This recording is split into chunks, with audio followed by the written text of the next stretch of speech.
Arratsalde hon, Asier. Kaixo, Asier. Kaixo. Esan dugu zuko beto azalduko diguzula, zer den edo zertarako den bushcrafta? Bueno, nahiko ondo azaldu duzu, Baina, zertarako dan, norberak gozatzeko, lehendabizi gozatzeko, eta seguru egoteko. Eta bai, bada jarrera bat, naturarekiko errespetua mantenduz eta zainduz, norbera seguru eta sentitzeko basoan egonaldi luzeak eginez, ahalik eta, esan dezagun, tramankulu, komodidade, modernitate gitxin eraman da, baina hoiek jakiten ondo erabiltzen. Bertan dagoenarekin moldatzen ikastea bera. Australiatik gomendator, ezta? Bai, berez hitza termina bushcraft, Australian akuñatu zen, berez horren esan nahi delako basoko arteak.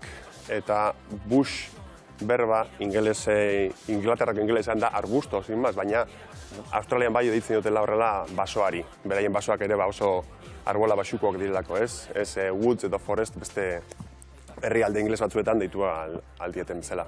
Bai, beraz, esan beharra dukagu, basoan egonaldiak ezin direla edozein modutan egin, ezta?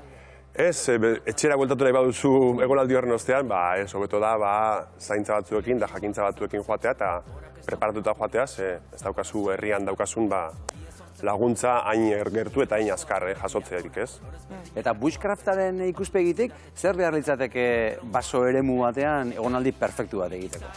Egonaldi perfektua izango litzateke toki apartatu batean egotea jente askorik pasatuko ez dena, gure gustatzen zaigulako bertan egotea gure gauzak egiten eta, gure kaxa. Hornikuntza bat egotea, denbora luze bat egoten bazara, ura beharrezkoa delako guretzako eta denentzako. Eta, arbolape batzuk edo zerbait, guri ere estalpea edo emango digutena eta erraztuko digutena denbora pasatzea. Besterik ez da behar. Besterik ez? Hori bakarrik. Hori bakarrik, baina gero tramankulu gehiago ere ekarri izkiguzu eta gero ikusten. Bai, baten batzuk beharrezkoak dira bai. Noiz sortu zen Euskal Bushcraft elkartea?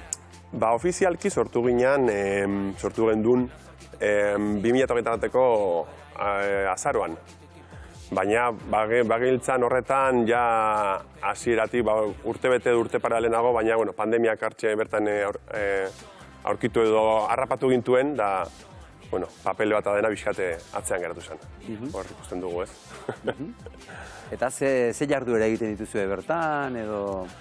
Gure ateratzen garenean mendira, ez dugu gauza bereziegirik egiten, baizik egon eta han denbora pasutu du eta proiektu txiki batzuk egin, baina bai gure bazkidei eskaintzen diegula, barne formakuntza, oinarrizko barne formakuntza bat, beraiek ere hilabete batzuk pasatuta eta formakuntza bek egin da gero, beraien kasa joan izateko mendira, inolako astakeririk egin gabe, inolako edo bintzat azienteak eukitzeko arriskuak murriztuz, azkenean kutxilloak, aizkorak, zerrak erabiltzen ditugu, batzuetan sua ere erabili behar da, kontu handiarekin eta saiatzen gara baimena eskatzen aurretik egin daiteken tokietan, da ezin bada ez dugu egiten, baina gauzak erabiltzen jakin behar da. Eta formakuntza oso garrantzitsua da.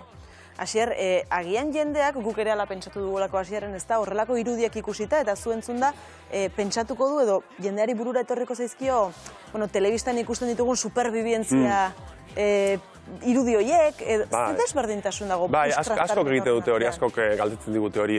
Desberdintasun, lehen da biztiko desberdintasuna edo oinarrizkoa izango litzateke, biziraupenak bilatzen duela basotik arriskuko egoera batean etxera bueltatzea.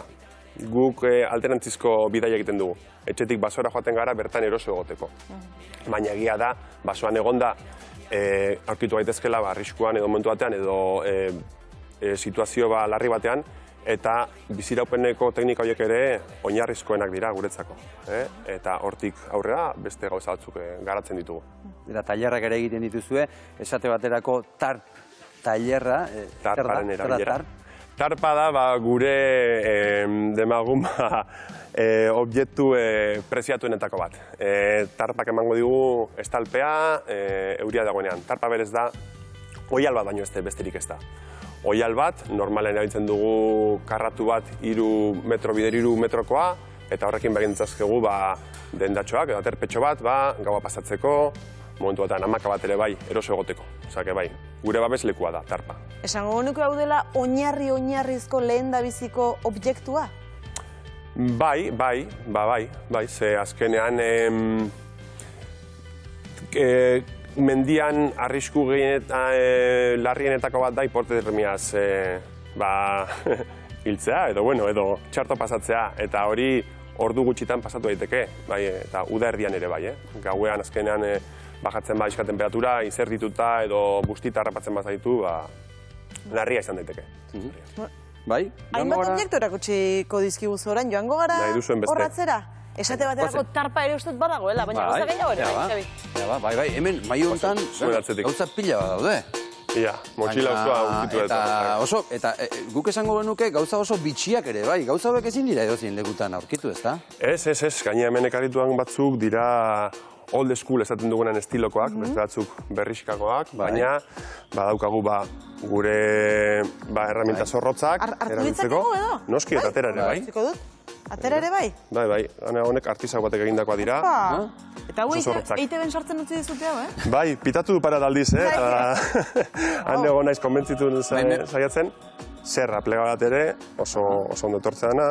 Bai. Botikina, ura ere eman berda beti, argia, sukaldatzeko gauzak.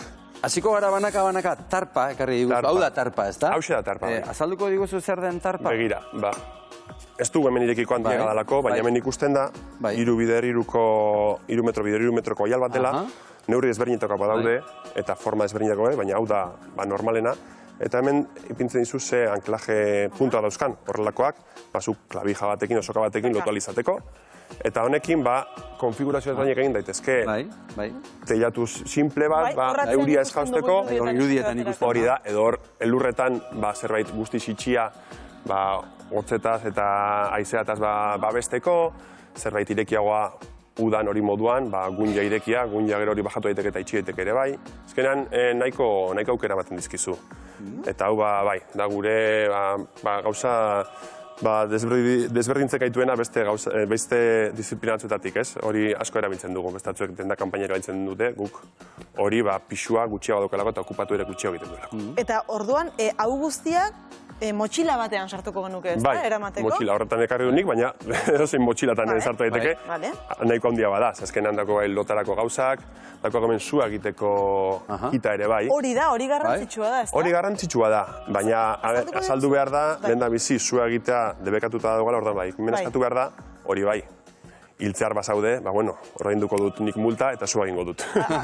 Baina, begira, adibidez, hau izango litzateke gauzarik nahi dut hartu. Zer da hau? Hori da sukarria eta talka egiteko deitzen diogun eslaboia. Hau da karbona daukan altzaria eta silex baten kontra eginda txispa txiki bat ateratzen du. Hori jasoko zenuke algodoi karbonizatu horretan eta horrek mantenduko luke sugarra. Sua gero ateratzea bizkat zailago da, Eta sokatxo hori jarriko zenioke txispaen ondoan? Hau sokatxo hau ireki dezakezu, eta bizkat fibra antzerako bat egin, abi bat egin, eta horrekin, adibidez, edo bertan jasotako belar siku batzuk. Hau da bizkat horren bertsio modernoa, ferrozerioa, barkatu, eta hau berez berdina. Honek zer egiten du, honek? Ikusiko zu. Espa! Kriston sugarra egiten du, ez? Bai. Hori da mantentzen da, errezake, Eta horrela gauza, gauza xikuak elkartu behar duzu inguruan. Guk abia deitzen diogu, nido... Haze usaina utzi duen, Bai. Eta jasotzen duzu bertan, eta gero airearekin eta bizka jolastuz, orduan bai sua sortu dezakezu. Eta ja, era primitiboen esan entzateke hau, esto ja... Ja, primitiboa. Bai, hau adituen nivelerako. Hemen helduko genioke, ez? Hemen ez da ikusiko. Ikusten da, bai. Eman zu. Eta hemen sartuta, honen ez dugu asko egingo, baina goza litzateke, parkatu horrela. Hau eginda, hor sortzea. Bai. Eta berotu egiten da. Berotu egiten da, eta sortzen da, Olako hautsa, ez da egurra hautsa. Egurra hautsa, erre hautsa, eta baina mantentzen du temperatura, eta gero bizkat airearekin jolastuta ere bai, gero botatzen duzu abira, eta horrela sortu dezakezu sua. Eta, Asier, sua bai, baina ura? ura ere garrantzitsua da. Ura garrantzitsuena. Edo zein urrezin da edan? Ez, nik botellatik edo etxeko iturritik kanpoa badago, nik, neure sospetxak eduko nintuzke. Orduan, beti eramaten dugu ura purifikatzeko edo pastillak edo zerbait, eta oso lagungarria dena da, holako filtro bat. Oso txikia da, horrela irekita, hemen dauka lehenengo sare txiki bat, inpurezak guztiak kanpoan uzten dituena, eta gero karbono aktiboarekin edo beste gauza batzuekin purifikatzen duen ere bai. Ez bakarrik filtratu, bai da purifikatu. Eta zuzenean edan dezakezu, putzu zikin batetik. Esate baterako putzu... Edo putzuko ura hemen sartu, eta bertan sartu. Eta hau gainera, azkenean da, edo zein plastikozko botellatan kagatzen den roska bat orduan nahiko estandarra da.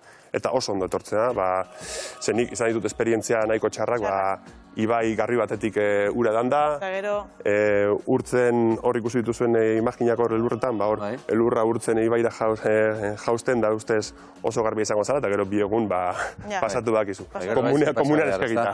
Urak asko engainatzen du. Eta mugikorra eta gure gailu elektroniko horiekin zer egin behar dugu? Supiztekoa esate baterako, baita ere? Hau da, guk egin nahi duguna, eta guk saiatzen garena menperatzen. Baina larrialdi batetan beti eduki behar duzu B plana. Eta nik esaten duena beti, gaur egun mobila da gure bizi daupeneko tresnarik garrantzitsuenetakoa, errezenetakoa. Deitu dezakezu, argi egin dezakezu, zure kapena bialdu aldiozu norbaiti, orduan beharrezkoa da. Eta metxeroa edo txiskeroa, noski, hauek dena faiatzen badute, dena oso guztia badago, zerbait denpora guztian sua emango dizuna, material hori zikatu arte eta zu egiteko, beharrezkoa da. Azkenean, gu bagoaz ondo pasatzera, eta ondo pasatu nahi dugu. Ez duguna gero momentu batean erronka bai egin auki nahi dugu, baina ez benetako arriskua. Edo arriskua baldin badaukagu, jakin behar dugun nola atera hortik. Eta zuen elkarteari buruz, Euskal Bushcraft elkarteari buruz, norbait zerbait gehiago jakin nahiko balu, nora jo beharko luke?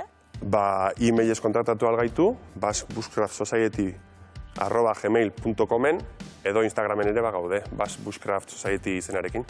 Badauzkagu hainbat kontaktatzeko modu, itxienez, hain gaude web horria ere sortzen, eta laster izango gaituzu ere bai www horretan. Oso, ongi.